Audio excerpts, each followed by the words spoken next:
Hindi class में आप सभी लोगों का स्वागत है। बच्चों, आज हम हिंदी व्याकरण के अंतर्गत हिंदी वर्णमाला को पढ़ेंगे। आपने छोटे क्लास से ही वर्णमाला पढ़ा होगा, लेकिन इस वीडियो में वर्णमाला की जो विवेचना है, जो परीक्षा में, आपके प्रतियोगी परीक्षा में 9th-10th में, इंटर में पूछा जाता है, आपके पाठ्यक्रम में है, उसे हम पढ़ेंगे कि वर्णमाला के जो विवेचना है उसके अलग अलग जो तथ्य हैं उन तथ्यों को समझेंगे। तो आप बच्चों इस वीडियो को आखिरी तक ज़रूर देखिएगा, ताकि आपको हिंदी वर्णमाला अच्छे से समझ में आ जाए, इसकी विवेचना आप अच्छे से कर सकें। और अगर आप इस तरह के और नए नए वीडियो पाना चाहते हैं तो चैनल को सब्सक्राइब कर लीजिएगा। आपके लिए लगातार ऐसे वीडियो बनते रहेंगे और आप तक वो पहुँचते रहेंगे। तो अब हम ये देखते हैं कि जो हमारी है वर्णमाला, वर्णमाला को किस किस रूप में बांटा जा सकता है, कैसे कैसे इसका विभाजन हो सकता है। तो इसमें सबसे पहले अगर हम इसके आपके परिभाषा को देखें तो भाषा की सबसे छोटी इकाई को वर्ण कहा जाता है। वर्णों के समूह को वर्णमाला कहा जाता है। हिंदी भाषा में 52 वर्ण होते हैं। हिंदी वर्णमाला के 2 रूप होते हैं। तो यहाँ हम लोगों ने जो महत्वपूर्ण बात देखी कि हिंदी की जो सबसे छोटी इकाई है उसको वर्ण कहते हैं। जैसे वर्ण माने अक्षर, जो अक्षर होता है उसी को वर्ण कहा जाता है। जैसे क एक वर्ण है, ख एक वर्ण है, ग एक वर्ण है। इस प्रकार हर अक्षर एक वर्ण है और वर्णों को जोड़कर, सारे वर्णों को जोड़कर उनके जब समूह बना लिए जाते हैं तो उसको वर्णमाला कहा जाता है। अब आगे देखते हैं, इसके हिंदी वर्णमाला के 2 रूप होते हैं, स्वर और व्यंजन। अब इसमें हम देखते हैं इसके 2 रूप कौन से हैं। एक स्वर होता है और एक आपका व्यंजन होता है। तो स्वर हम देखते हैं कि स्वर किसे कहते हैं। जिन वर्णों का उच्चारण बिना किसी दूसरे वर्ण की सहायता से होता है उन्हें स्वर कहते हैं। हिंदी में स्वरों की संख्या 11 है और ये स्वर कौन कौन से हैं। अ, आ, ई, उ, री, ए, ओ, औ। ये कुल मिला के 11 स्वर होते हैं। छोटा आ, बड़ा आ, छोटी ई, बड़ी ई, उ, बड़ा ऊ, छोटा ऊ, बड़ा ऊ, री, ए, ओ, औ। तो ये कुल मिला के आपके 11 स्वर होते हैं।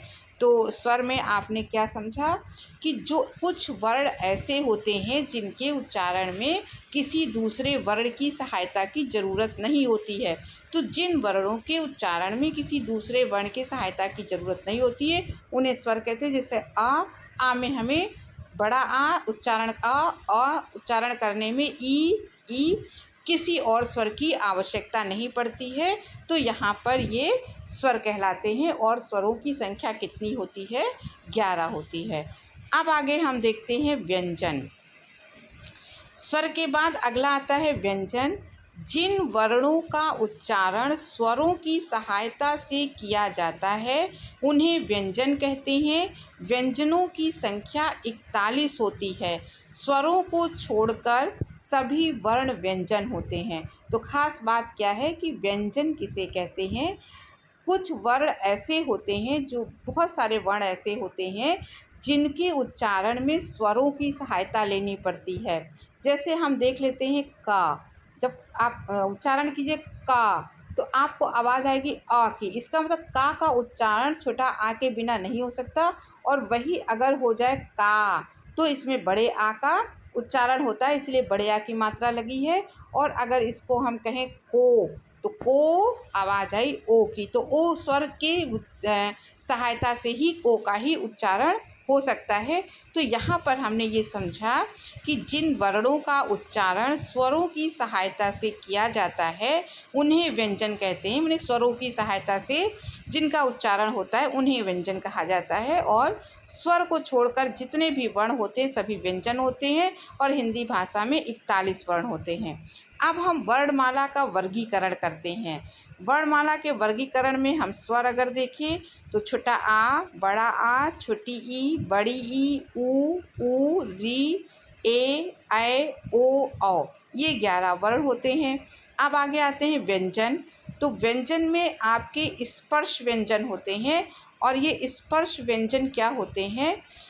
स्पर्श व्यंजन होते हैं कि हम मुख के हमारे जब हम वर्णों का उच्चारण करते हैं, व्यंजन वर्णों का, तो हमारे जो मुख में जगह जगह पर कई कई स्थान पर हमारी ज़बान जहाँ पर टच करती है तो उनको स्पर्श करते हुए उनका उच्चारण होता है, तो ऐसे को स्पर्शी व्यंजन कहते हैं। तो पहले जो व्यंजन होते हैं उनके कई वर्ग होते हैं, तो कई वर्गों में उनको बांटा गया है। तो हम पहले देखते हैं कि किन किन वर्गों में व्यंजनों को बांटा गया है। तो पहला स्पर्श व्यंजन के अंतर्गत, स्पर्श व्यंजन माने हम ज़बान को मुंह के अंदर जहाँ जहाँ स्पर्श करते हुए व्यंजनों का उच्चारण करते हैं उसे स्पर्श व्यंजन कहते हैं। ये 5 वर्गों में बटे हुए हैं।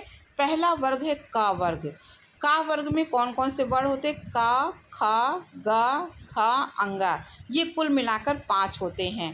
फिर हमारा आता है चा वर्ग। चा वर्ग में चा, छा, जा, झा, इया, ये होते हैं 5 वर्ण। फिर अगला आता है ट वर्ग। टा वर्ग में टा, ठा, डा, ढा, डा और ढा और ढा, ये 7, इसमें मिलाकर 7 व्यंजन होते हैं। अब अगला आता है ता वर्ग। ता वर्ग में ता, था, दा, धा, ना, ये कुल मिलाकर 5 होते हैं। और अगला अंतिम पा वर्ग होता है, तो पा, फा, बा, भा, मा, 5। इस प्रकार से स्पर्श व्यंजन के 5 वर्ग, पूरे 5 वर्ग होते हैं। ये 5 वर्ग का वर्ग, चा वर्ग, ता वर्ग, टा वर्ग, ता वर्ग और पा वर्ग होते हैं। अब आगे बढ़ते हैं। तो व्यंजन में आपका आता है अंतस्थ व्यंजन। आगे अंतस्थ व्यंजन होते हैं या, रा, ला, वा, ये 4 अंतस्थ व्यंजन माने गए हैं। फिर होते हैं ऊष्म व्यंजन। ऊष्म व्यंजन में शा, श, शा, हा, ये 4 ऊष्म व्यंजन हैं। आगत व्यंजन में होते जा और फ, ये 2 होते हैं। संयुक्त व्यंजन छ, त्रंग, ज्ञा और श्रा।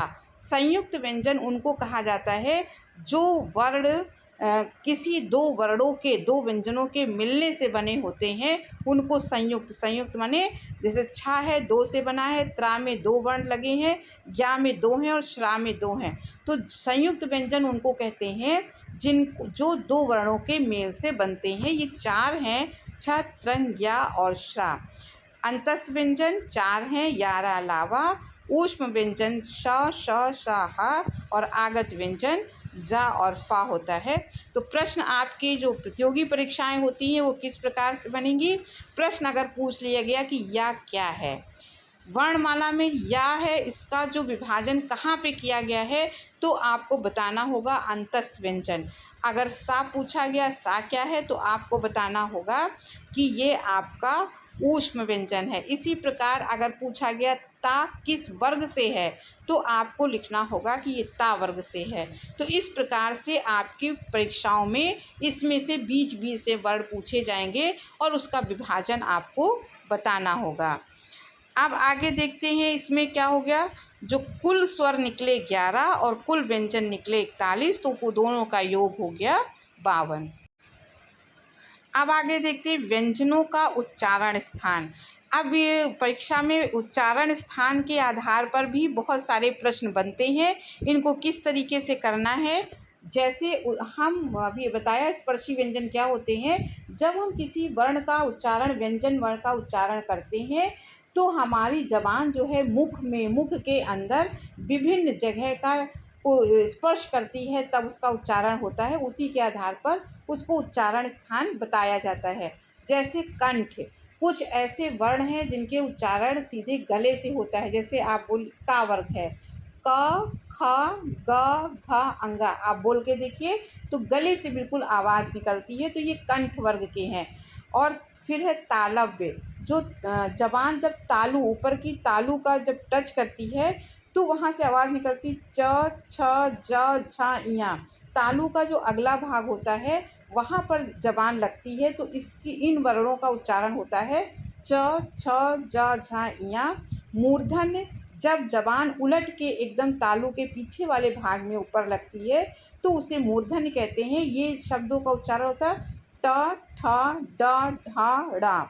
दंत, जब होठ दांतों को टच करती है, होठ ये जब ज़बान जो है दांतों को छूती है, तब इन शब्दों का उच्चारण होता है त, थ, द, धा, ना।